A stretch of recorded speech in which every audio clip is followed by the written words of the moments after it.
Standing too tall. Hey, And we're live. You said we had a sponsor today? Yes, yeah. Listen, I went to Walmart yesterday and found it's backwards. I don't know how to mirror it. Airship coffee. No, it's right. It's right for us. Oh, is it? So this is the Sumatra one, which is my favorite coffee growing region, Java Island and Sumatra Island. You know, so good over there in Indonesia. But I found this at Walmart, and I don't know if you know this, but Walmart stuff is cheap, and this was like $8 or something for plenty of coffee, whole bean. Oh, I'm looking forward to it. If we could wrap this up quick, that'd be great. I'm gonna go break some coffee. Okay. I'm gonna say today's show is sponsored by Van Diemen's Fountain Pen Ink. Oh, nice. And it's made. Where's it made? It's somewhere around the world. It's like South Africa, Tasmania, is where this is made. John, do you have the great ink growing region of Tasmania? That's great ink. Yeah. Do you have a sponsor for today, John? Mine would be Nerf Rival. Ooh. If you have 3 boys, that Nerf Rival probably is a great place to have it in there. But this is a bullet from one of those guns. That's nice. Can I just say this is so representative of kind of our vocations? Because Dave just wants to sit down and have a cup of coffee with someone. I've got to write down notes, and John wants to play a game. Even though youth ministry is so much more complicated than that, but there's validity, and that's actually a good thing. Playing is a good thing. The Nerf Rival inflicts pain, and so I thought even our study on Revelation and how much pain is put in that art there, that I thought, well, let's go ahead and do that. Well, so that's welcome everybody to the next Minute with the Ministers. We're going to sit down, and for the next sermon series, we're going to talk about the book of Revelation. And Dave, John, and I today, normally I'll ask questions. We think it'd be good just to kind of sit and dissect the book of Revelation for a minute, because it is such a hard book. I think it's a hard book to understand. I think it's been an abused book to understand. And I think, as you know, if you have not listened to it, please go on our website and listen to the sermon, or on YouTube, watch the service from Sunday. Because my opening is a lot longer before we got into any of the text than I normally do, but it's so important that we set it up to say, hey, this book is for the people of God. And so it's not like second level Christianity. I mean, there's no such thing as that, but like it's for new believers to encourage and strengthen. And sometimes it's easy. We miss the approach. So I'm just going to kind of throw it up there because I did a lot of talking on Sunday, and I kind of want to listen today. What is for you all Revelation? What do we need to know about it? And like, how do we dissect the book? Oh, can I say one thing before we get there? I want to make, and you have to say yes. Yes. I made a mistake on Sunday, which probably happens more than I realize they do. But Sunday, I made the big point that the kind of second top tier imperative in the book is repent. And I had that in my notes, and I have no idea why. I went back and did word study, and that no one has pointed this out to me. This is something I was like, I really need to double check that. And that's just not true. It's in there, and the theme is in there all the time. But behold is the number 1. Do not do that is number 2, which I think is pretty good. And then come is number 3, and repent is on down the list. So I retract. Is that the right word? I retract that information. And which I'm sure all our Greek scholars in the congregation were wondering about. I mean, I noticed several people during the sermon were going through and counting all the imperatives to check you. They brought their Greek Bible out, and they're like, hey. They were. So let's go back to it. And I want to hear from, you all of like, what is Revelation? Because, man, it is, even as someone who's preaching it, it's tough. Yeah. And I think you did a good job of introducing it. I always like to brag on your sermons because you do good work. And then one unusual thing about Revelation is it is, like you mentioned, it's a letter written to, first century believers who were going through first century issues and had first century pressures going on. But it's written to real people. We get that. We don't look at it like we do one of Paul's letters to Ephesus or to Colossae or those kind of things. But it is a letter. It is a different genre type of letter, in that it's apocalyptic, and we are not comfortable with apocalyptic literature. But like you said, the folks around the first century would have been. This would not have been odd for them. They were a lot more comfortable with apocalyptic literature, and they had several other apocalyptic type letters circulating at that time, and we get some of it in Daniel and Ezekiel and like Mark chapter 13, and there's some Paul does some stuff in Thessalonians, so there's kind of apocalyptic type themes and apocalyptic like imagery that we have throughout Scripture. But as far as like this is an apocalyptic letter, that's unique for us. It's kind of the only one we have in the New Testament per se. Are you all familiar with any of the? They're non-canonical. They're not part of the Bible. But are you all familiar with any of the kind of apocalyptic literature? No, I am not.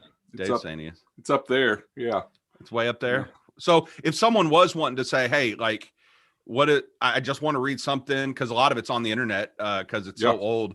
Like I think of things like the Apocalypse of Elijah, the Apocalypse of Adam, the Gabriel's Revelation.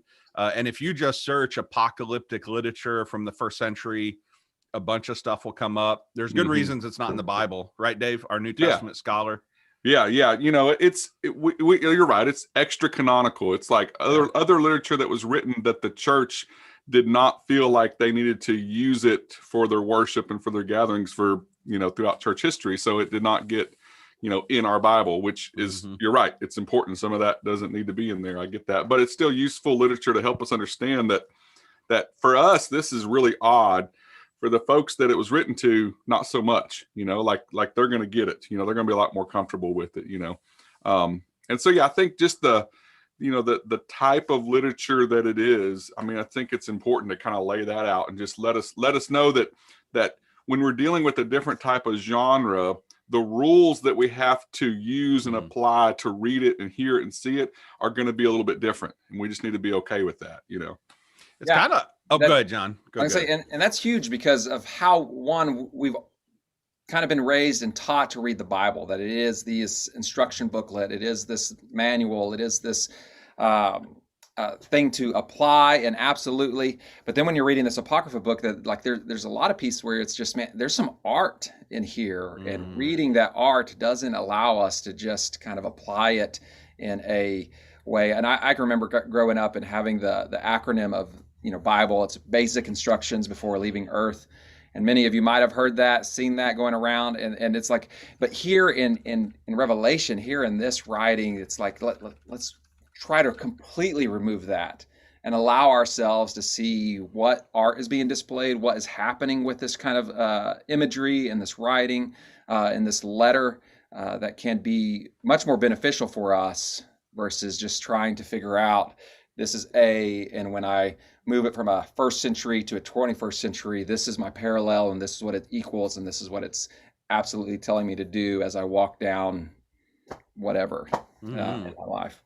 And Dave, you were talking before, like, can you help us understand the idea, like, what is when it says this is the revelation of Jesus Christ?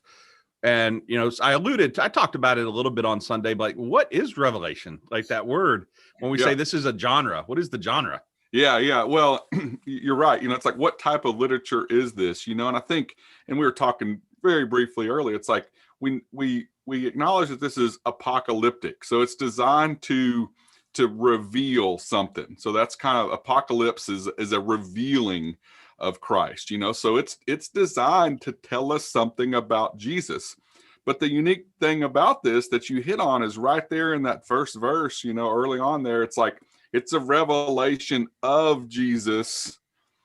And that Greek preposition there could also be from Jesus. So it's both, and I think, if you say it's just about Jesus, then you're going to miss something. If you say it's just from Jesus and it doesn't really say anything about him, then you're missing it. So you kind of have to have both of those and say, hey, this is by Jesus, from Jesus, and it's designed to tell us and reveal us something about who he is, And so I think that's the important kind of key that you need to get just, right from your sermon. And like I said, you explained that Sunday, just saying, this is going to tell us something about Jesus, and it is from Jesus. So as we follow Jesus, we need to be okay with this book. We need to read it. We need to spend time in it. So, yeah. That's awesome. Very, very helpful. John, you all had an experience in your house church Sunday night, right? Yeah. What would you all do? I thought it was So- pretty cool.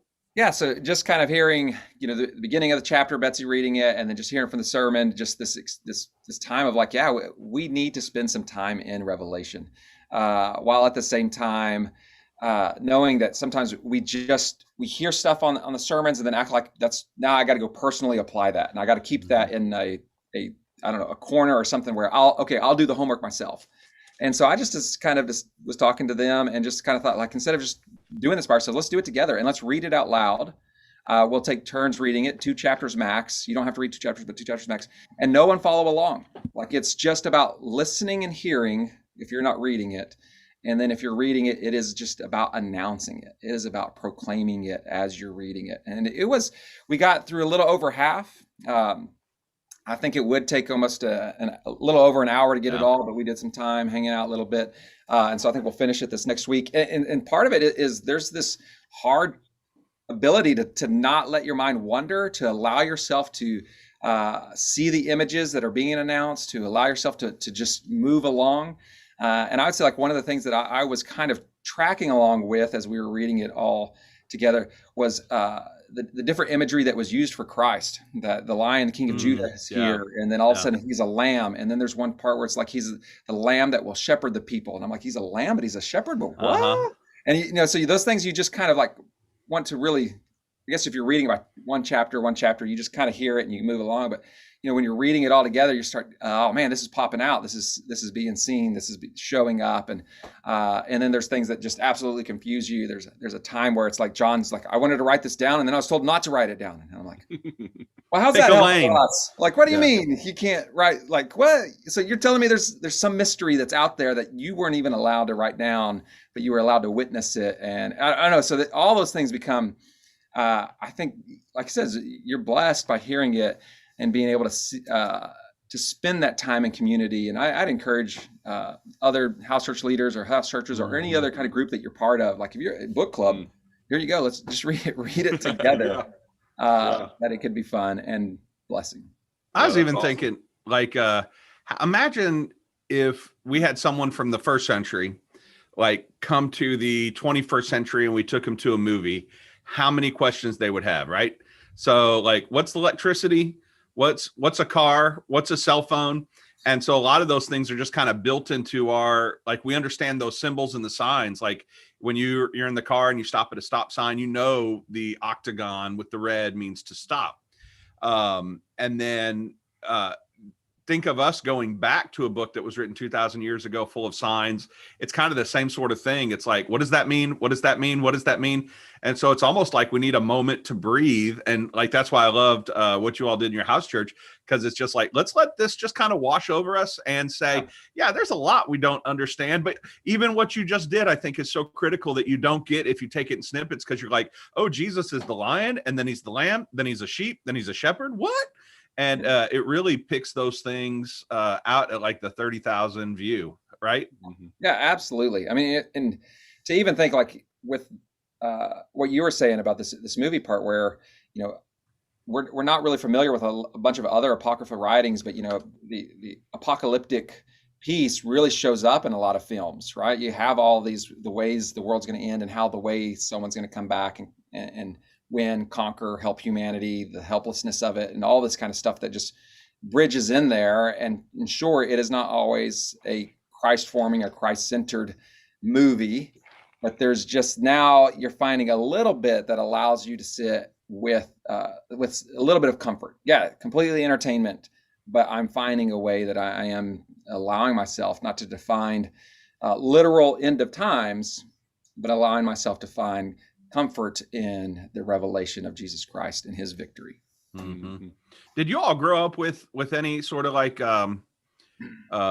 understanding or revelation that was like really, because we didn't. I mean, we knew, like, we just didn't. But we knew it was there, and we knew it was a good book, like it's part of the Bible, but we weren't really into it either. Dave, did you grow up with that? John's saying he didn't. Yeah, I my upbringing with Revelation, it was not a comforting book. It was a scary book, and I better hurry up and walk the aisle because I do not want to burn in hell or whatever. Yeah. It was very, very yeah, I think it was definitely not designed to encourage believers at all. It was designed more to coerce decisions, I think, is how it was used in my upbringing, Oh, yeah. man. which is Yeah. pretty common with that realm of Baptist Mhm. churches, isn't it? Yeah. John and I didn't grow up Baptist, so we don't know. We have our other baggage. We have all our budget, but I think that's great. And even like just piecing your last two phrases there of not a book not used to encourage, but a book used to want you to walk the aisle, to get down there, to think, and to say like, man, that's completely opposite of what Revelation is for, and completely opposite of what Ryland wants to do with this series, is that he absolutely wants to bring out like the encouragement that Revelation brings. Yeah, some things in there that we don't understand, but the encouragement of God's victorious. Yeah, and I mean, think through that. Like, if the book is about the victory of God and really the victory of the Lamb, and that's the image and sermon, that's what we're going to be doing Sunday, is like Jesus is the only one who can open up the seal, and the reason he can open the seal is because he's slain. Like, that's the whole purpose. It's this Christ-centered. And so, but if it's about how God has been victorious, for us as believers, to me, that should be like such a joyful experience in the midst of any sort of difficulty, whether it's cancer, whether in other parts of the world, persecution, whether it's just going against the flow. Like, it reminds us, oh, God does care about what I'm going through, and history is ultimately in his hand. And so for me, it's like a book of celebration, but also in the midst of troubling things. Like, it's a honest look at the reality of that. Yeah, life here is hard. And our hearts, I think the reason I put this there, and you all can comment on it, is like, I don't want to diminish our harden, the things that we go through that might be hard just because it's harder for someone else. Like, and I hear that sometimes within the church, like, no, that's not the way it is. Like, it's not varying levels, and the person who's going through the worst wins. It's like, you have the right to go through whatever you're going through, even if it's not as bad as someone else, and still be like, this stinks. Yeah. And not let us rob that of that moment of what it means to be human. And I think kind of even maybe like the reverse part of that sense, analogy, just kind of thinking through, is just the fact that, I like coffee. I like drinking it. I'll drink some in the morning, sometimes in the afternoon. But I don't like coffee the way Dave loves coffee, or the way that, like Angela Driscoll, Eli Driscoll, those that have this. Those are my people. Yes. Intuition and know what's going on and smell the flavors. And I'm just like, I'll drink it. It's there. But it doesn't diminish or the truth of me saying I like coffee. Yep. It's an untruth compared to what Dave is saying when he says I like coffee. Great analogy. Yeah. No, that's really good. And I think that's a good analogy. I think I was at the coffee shop right after the snow kind of cleared and we could get out.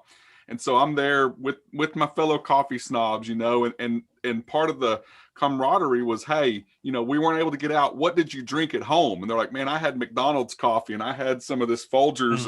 And so it was kind of like, I don't prefer it, but at the end of the day, I still need some caffeine, whatever I can do to get it, And so it was kind of funny because it's like, we make fun of Folgers and McDonald's and those kind of, but then when it comes down to it, when you're stuck in the middle of a snowstorm, you're going to drink whatever, so.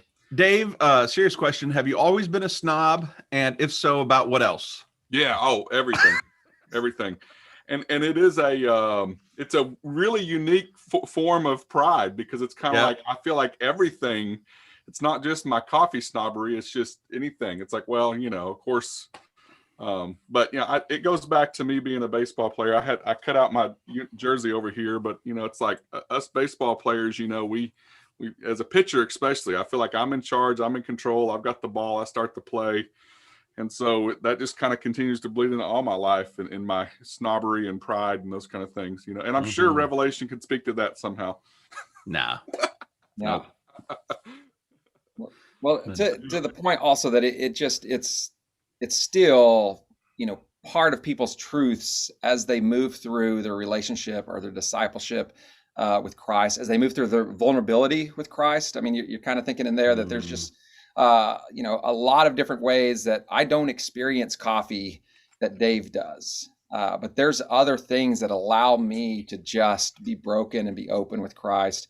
And as we kind of pull it back to the Revelation part of just understanding Revelation in the way that is Christ being victorious, but because he was faithful in life, because he was raised from the dead, because he now reigns, and how that is a pattern for us, the same pattern that Christ calls us to be faithful in life. I mean, and just constantly through Revelation and how much it says. I think it's, 2:10, be faithful even to the point of death, and I will crown you with life. And just this pull in to what Jesus has already done, and what's been unveiled here, been unveiled is the victory of Christ, that you can take the same victory, that you're part of this. So, man, that'll preach. Yeah, that's good. Yeah, there you go. All right. Well, now let's go on to week 3 sermon. We got week 2 covered. Yeah. The one thing I'm hearing, which again is encouraging to me, is that we do have a really powerful picture of who Jesus is in Revelation. Like when you get to Revelation 4 and you're worshiping around the throne of God, and you've got some crazy imagery that a lot of it is coming from Ezekiel. It's kind of the same kind of thing Ezekiel saw when he saw God and used the best words he could to describe God. John does the same thing in Revelation 4, and you're just kind of like, man, there's this throne, there's this wheel within a wheel, there's people bowing down and worshiping. And it's a pretty amazing insight into, in a sense, the presence of God. And in Revelation 5, it's Jesus on the throne. It's the Lamb that was slain. And you're just going, to me, that's what's powerful. And that's why he can open the seals and do the rest of what he's going to do to be victorious, is because he's on the throne. He's in the throne that is where God sits, and that is powerful, and that's worshipful, and that's kind of one of the unique characteristics of what we're trying to get out of this series, is that we're beholding the Lamb, we're worshiping Jesus, just like we see happening in Revelation. That's excellent. And well, we've been going, let's see, a little bit over 20 minutes, I think. An hour. We've been going an hour. And so my prayer, as we're going through this series for everybody, is really all the things we've said, to be encouraged. If you've never really explored this book, to at least feel like walking away, it's not nearly as maybe intense isn't the right word, but difficult as I thought it is, but still have the sense, it is a difficult book, and that's okay, that we're not going to get everything from it, but we can get like the big picture of it. And that's to be encouraged and strengthened, to follow Jesus, and just what John and David said, to understand that Jesus has been victorious, and he's worthy to do all the things that God wants him to do. And no matter what you're going through this week, as horrendous as it is, God understands, and he cares, even when it doesn't feel like it. And that to me is just a wonderful encouragement. So we're going to be doing that for the next few weeks as we head towards Easter. And Dave's going to be preaching, John's going to be preaching, so we're all going to be preaching, and it's going to be amazing. Lives are going to be changed. God's good. And I think if you have any questions, just send them to Ryland. I can send them to Dave and John. Any questions you have about Revelation, because it, like you're saying, we're acknowledging it's odd and it's different. We want to be helpful, and so let us come alongside you. And we're still learning too. We're still reading too. But yes, ask Ryland questions so that we can at least know what kind of questions you have about this book, so we can. That is a good. Yeah, that's a great. I'd be happy to take any of those books or questions. And if I'll say this, if there's something that I don't know, we're going to say I don't know, and feel okay with that. We don't feel like we have to know everything about this book. We are, I think both John, Dave, and I would all say we're students of the Bible. We're students of kind of church and maybe even culture. We're not, in this sense, in our ministerial capacity, we're not scholars. Like, we're students of the Bible, and we just don't know everything. We're still going on. Other things before we go, guys? Did we nail it all? Got it. We did it. All right. I think a great starting point, and as we continue to open it up and allow it to change us weekly, and to share those changes with them. Oh, I did hold this book up, and don't go on Amazon and buy this, because it's like $120 the last time I checked. But if you go to, I think, collegepress.com, this is probably my favorite book on Revelation. And maybe we need to put up a link of several helpful books if people want to know about how to read it, because I think there's some good ones in there. Dave probably has lots of suggestions. Dave, do you have a suggestion that you like about Revelation? Yeah. I do. I can't. Oh yeah. So, and I've shared this with several. So this was written by my professor, Scott Duvall, The Heart of Revelation. It's black now, has a different cover. It's published by different folks, but Amazon Kindle version. This looks Logos? at this Logos, yeah. Maybe This looks at I'm 10 looking. different themes throughout the book of Revelation. So it's a really, really, really good overview, super accessible, easy read. The Heart of Revelation. This has kind of been one of my go-to books that I recommend for someone that's just like, man, that's a weird thing. I was like, here, check this out, and you'll kind of get a little bit better understanding of Revelation from my friend Dr. Scott Duvall. So, It's in production for Logos, the Bible software I use. I can't buy it yet. that one is, yeah. Yeah. It's more of a popular. It's not like a resource like Logos would have per se. Yet, John, maybe you can close us out. You said something before we got going that one of your teachers in school had 9 words about the book, and I thought it was pretty good. What did he say? So it wasn't my teacher there, but Okay. Randy Harris is a ACU professor. I didn't go to ACU, but or was. I'm not sure where he's at now, but we'll just credit Randy Harris. Sums up Revelation in 9 words. It says, God's team wins. Pick a team. Don't be stupid. That's it. That's it. yeah. We already know who wins. Get on the winning side. Yeah. Don't be Be stupid. victorious with us. And I again, that whole Yeah. thing of Revelation being that invitation for all the first century Christians to just be faithful and hang out and watch what God is going to do. First century Christians who are saying, we told us we're your people. You told us that you are for us. And so what's happening? And just watch God unravel.